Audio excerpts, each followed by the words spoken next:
On October 27, 1975, one of Canada's first school shootings happened in a packed religion class at Ottawa's St. Pius X High School.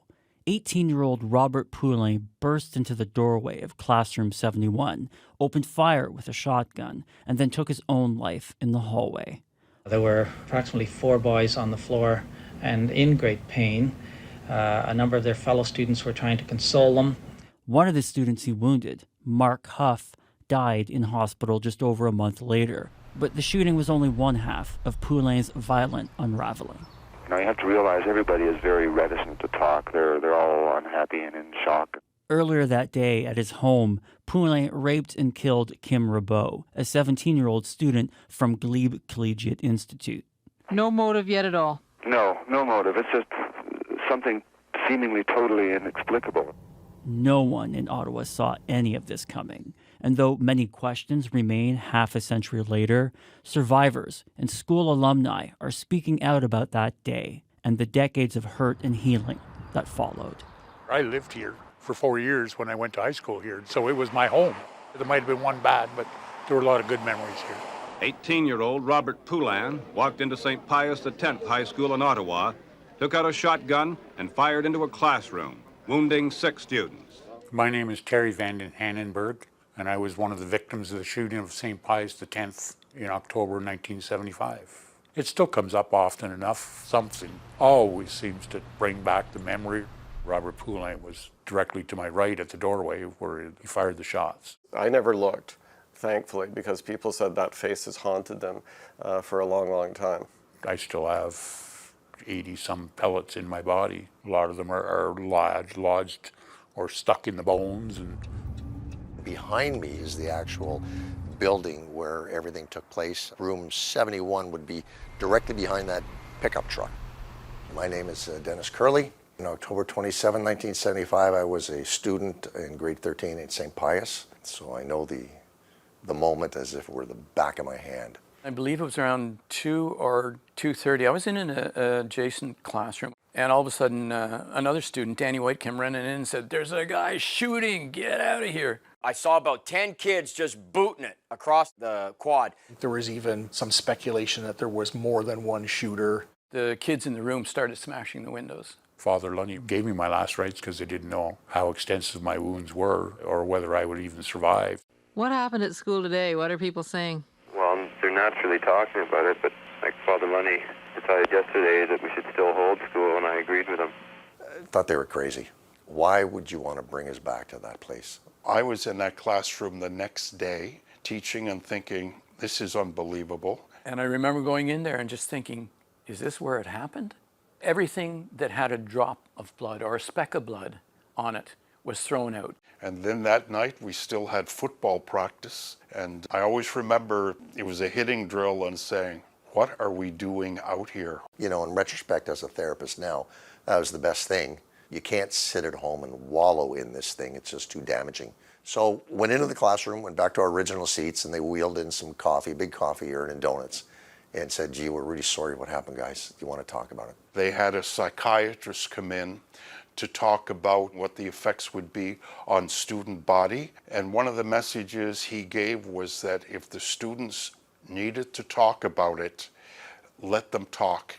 Because if they tried to bury it, it would have more serious consequences. Bob had killed himself actually in the hallway, pretty much right in front of my locker as it turned out. And I suppose one gets to that stage of acceptance in terms of trauma, but it was right there in my face like this happened. It was announced at the inquest that Mark had passed. Mark had to go in for serious operation, and Mark did not survive. Things got very somber and very quiet very fast. I couldn't believe some of the stories I heard that came out in the inquest, that came out in the book that we all read. And I have no idea how his parents and siblings coped with what he did. He was a bit of a loner. Let's say he would have no enemies and very few friends. He was a sick man. Lord knows what would have happened in our stupidity to confront him. I was only 16 years old. And for me, when I think back to when I saw Robert sitting in one of the chairs and I'm there with these quiet kids, one starts to think, could I be like that? And I remember the psychologist was excellent in terms of helping me gain knowledge in terms of normal behaviors. It settled my mind about, okay, I know who I am. What happened here was different, clearly very different.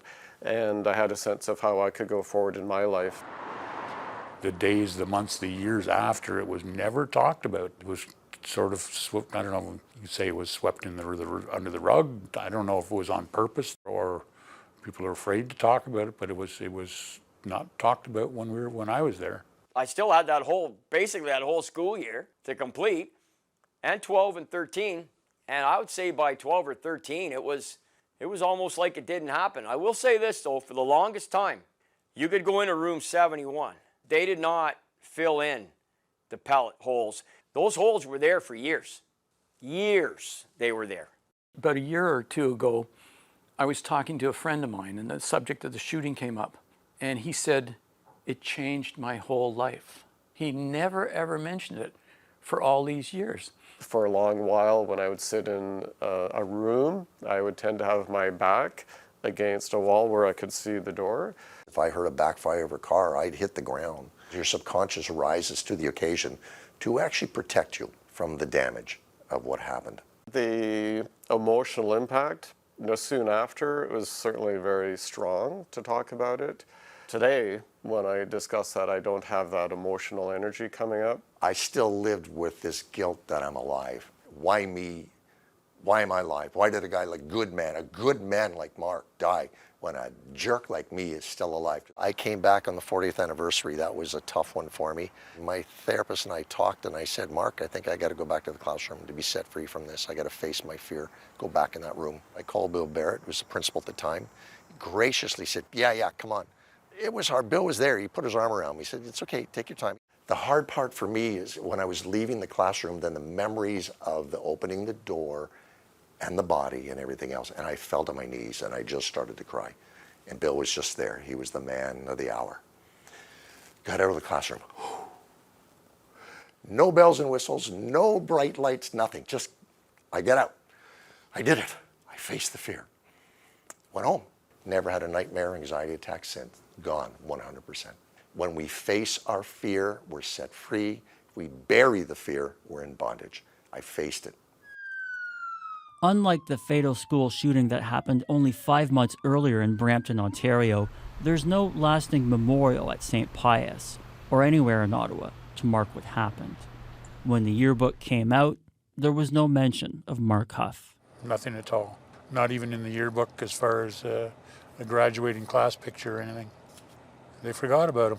Why we don't have a center there with benches and a memorial?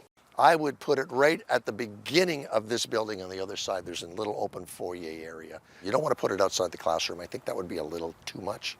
But you want something. You can't negate what happened. We can't rewrite history. They're not trying to do that, but we can't push it down either. If there's anything to be done, it should be, for the people that didn't survive, Kim and Mark. That's where the real focus should be put because they're the ones that didn't survive this. I'm fortunate that I did and I'm happy for it, but I won't celebrate it, that's for sure. I will be somewhere with a group of former Pius classmates and teachers on October 26th. We will bow our heads and solemnly remember those that we lost that day. I believe a person never really dies if somebody remembers them. And even if that's going to the cemetery for 10 minutes once or twice a year. Mark and the rest of the people who were injured and the people that were in that class, I see where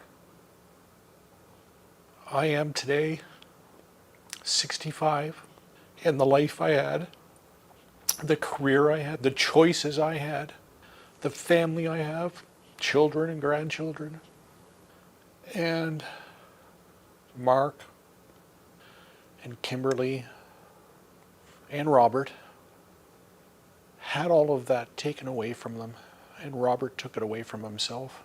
And a lot of people carry the trauma and scars